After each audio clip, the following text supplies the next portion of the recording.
Congratulations, James. Amazing tasting notes.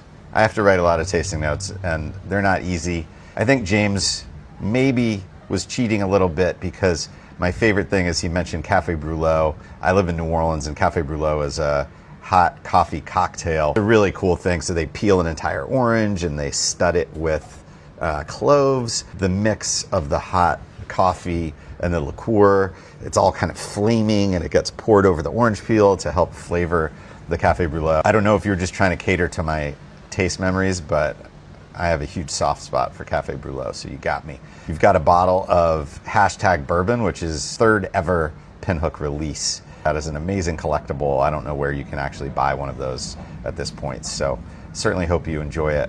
Well deserved, and great job doing your research.